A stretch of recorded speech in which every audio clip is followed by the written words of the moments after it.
the Lord. प्रियो, हमारे महान प्रभु यीशु मसीह की दया आप सबके जीवनों पर बनी रहे। और आज हम वचन से देखेंगे दूसरा इतिहास उसका 14 अध्याय पहले से लेके 6 पद तक। जी। अंत में अबिय्याह अपने पुरखाओं के संग सो गया और उसको दाऊदपुर में मिट्टी दी गई और उसका पुत्र आसा उसके स्थान पर राज करने लगा। इसके दिनों में 10 वर्ष तक देश में चैन रहा। आसा ने वही किया जो उसके परमेश्वर की दृष्टि में अच्छा और ठीक था और यहूदियों को आज्ञा दी कि उसके पूर्वजों के परमेश्वर यहोवा की खोज करे, व्यवस्था और आज्ञा को माने। उसने ऊंचे स्थानों और सूर्य की प्रतिमाओं को यहूदा के सब नगरों में से दूर किया और उसके सामने राज में चैन रहा। उसने यहूदा में गढ़ वाले नगर बसाए क्योंकि देश में चैन रहा। उन बरसों में उसे किसी से लड़ाई ना करनी पड़ी क्योंकि यहोवा ने उसे विश्राम दिया था। जी मेरे प्रियो, इस्राएल के ऊपर और यहूदा के ऊपर ढेर सारे राजाओं ने राज किया और उसमें से कुछ अच्छे राजा थे, कुछ बुरे राजा थे, लेकिन जितनी बार वहां पे अच्छे राजा निकल के आने पाए, अच्छे लोगों ने राज किया, हम देखते हैं कि इस्राएल जो है, परमेश्वर के लोग जो हैं, वो उन्नति को प्राप्त करने पाए, शांति का समय रहने पाया, खूबसूरती जो थी वो आने पाई। और जब कभी दुष्ट लोग गद्दी के ऊपर बैठे तो उसके दुष्परिणाम जो थे वो निकल करके आने पाए। आसा एक जन है जो कि परमेश्वर का भय मानता है। आसा वो व्यक्ति है जो कि परमेश्वर का भय मानता है और हम देखते हैं इसके दिनों में खूबसूरती आने पाई, शांति आने पाई, उन्नति आने पाई और चीजें खूबसूरत होने पाई। हम दूसरे पद को फिर से देखेंगे, यहाँ पे क्या लिखा हुआ है? आसा ने वही किया जी जो उसके परमेश्वर आसा ने वही किया जो उसके परमेश्वर यहोवा की दृष्टि में अच्छा और ठीक था। आसा ने वही किया जो कि इसके परमेश्वर की दृष्टि में सही था, ठीक था। और इसीलिए पहले पद में से लिखा हुआ है कि उसके दिनों में शांति रहने पाई। उसके दिनों में 10 वर्ष तक के शांति रहने पाई। वर्ष नंबर 4 में क्या लिखा हुआ है?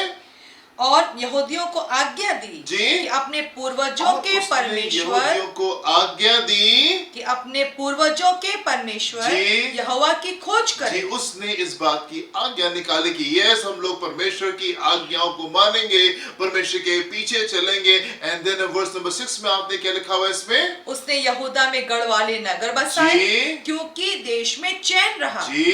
उन वर्षों में उसे किसी से लड़ाई ना करनी पड़ी क्योंकि यहोवा ने उसे विश्राम दिया था। हालेलुया। यू नो, जब एक जन है जो कि परमेश्वर का भय मानता है, जब वो गद्दी के ऊपर बैठने पाया, हम देखते शांति आने पाई, उस देश में शांति रहने पाई। 10 वर्ष तक के वहां पे शांति रहने पाई। और ना सिर्फ शांति रहने पाई, हम देखते उसने गढ़ वाले नगरों को बनाया और वहां पे लोगों को बसाया, उन्नति आने पाई, खूबसूरती आने पाई। क्यों? परमेश्वर के जन Because of the man of God, परमेश्वर की जन की वजह से हम देखते खूबसूरती आने पाई।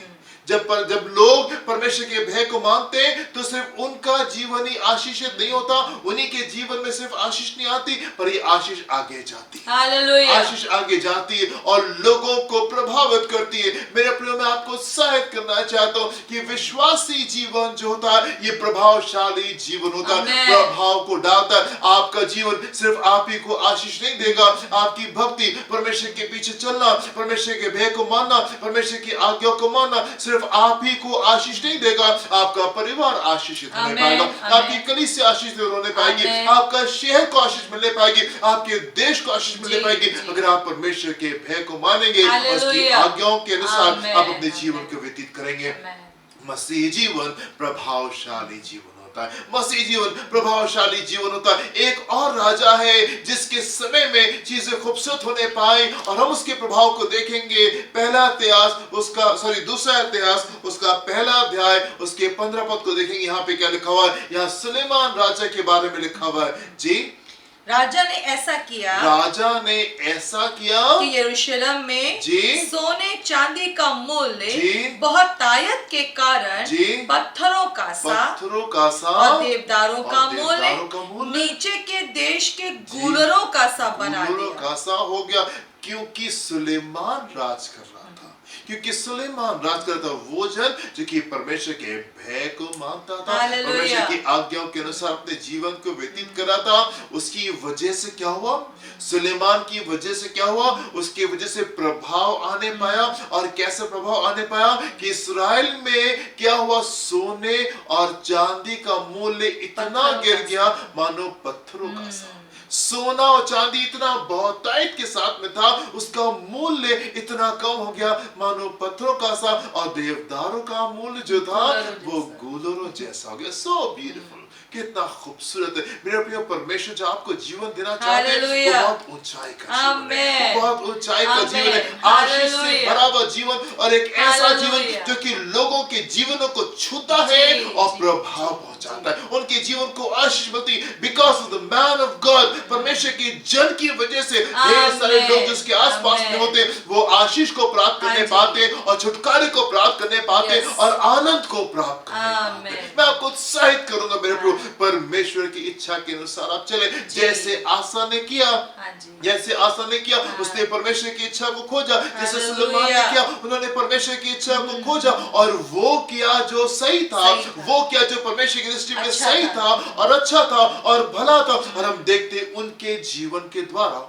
उनके जीवन के द्वारा उनके आसपास के लोगों ने और ढेर सारे लोगों ने आशीष को प्राप्त किया। उनके जीवन में शांति रहने पाई, खुशहाली रहने पाई, आनंद रहने पाया। और ऐसा लिखा हुआ है कि उनके वर्षों में कोई युद्ध नहीं हुआ, उनके वर्षों में कोई युद्ध नहीं हुआ और शांति रहने पाई। दिस इज सो ब्यूटीफुल, ये कितना खूबसूरत। हम एक और पद को देखेंगे, प्रेरितों के काम उसका 27वां अध्याय उसके 21वें पद से देखेंगे 24वें पद तक के। जब वे बहुत दिन तक भूखे रह चुके तो पौलुस ने उनके बीच में खड़े होकर कहा, हे लोगों, चाहिए था कि तुम मेरी बात मानकर क्रेते से ना जहाज खोलते और ना ये विपत्ति आती और ना ये हानि उठाते, परंतु अब मैं तुम्हें समझाता हूँ, अब मैं तुम्हें समझाता हूँ कि ढाढ़स बांधो, कि तुम में से किसी के प्राण की हानि ना होगी, प्राण की हानि नहीं होगी,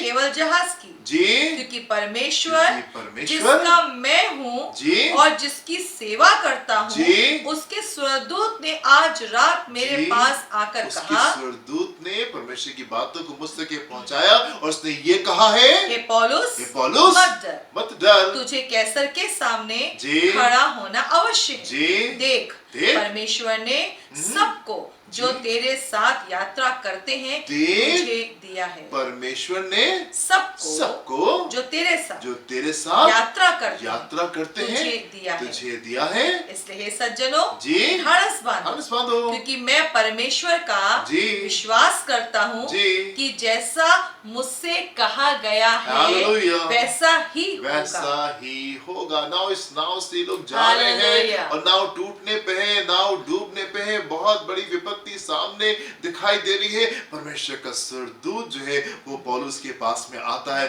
और पौलुस से कहता है, पौलुस तुम मत डरो, ये नाव डूब जाएगी और सारे लोग मर जाएंगे, लेकिन मैं तुमको बचा लूंगा, मैं तुमको बचा लूंगा। परमेश्वर ये नहीं कह रहे, परमेश्वर कह रहे पौलुस तुम्हारी वजह से इस नाव के सारे लोग बचाए जाएंगे, किसी की भी जान की जो है वो नुकसान नहीं होने पाएगा। और आपको मालूम इस नाव पे 276 लोग इस नाव के ऊपर सवार थे और सबका प्राण बचने पाया और सब सुरक्षित रहने पाए। क्यों? Because of the man of God, परमेश्वर के जन की वजह से, परमेश्वर के जन की वजह से। कि इनमें से ढेर सारे लोग जो थे वो कैदी थे, उन्होंने गलत काम किए थे, लेकिन परमेश्वर कितना खूबसूरत परमेश्वर कितना भला परमेश्वर और कितना खूबसूरत जीवन वो आपको और हमको देता है। कितना खूबसूरत जीवन और कितनी इज्जत का जीवन देता है कि आपके जीवन की वजह से ढेर सारे लोग आशीष को प्राप्त करने पाते, ढेर सारे लोग आशीष को प्राप्त करने पाते। मेरे प्रिय, मैं आपको उत्साहित करना चाहता हूँ कि आप अपने जीवन को पहचानें, आप परमेश्वर के कार्य को अपने जीवन में पहचाने और आप एक प्रभावशाली जीवन को जीना शुरू करें। एक ऐसा जीवन जो कि लोगों के जीवन को छूता है और आशीष पहुंचाता है। अपनी आंखों को बंद करेंगे, हम प्रार्थना करेंगे। हालेलुया।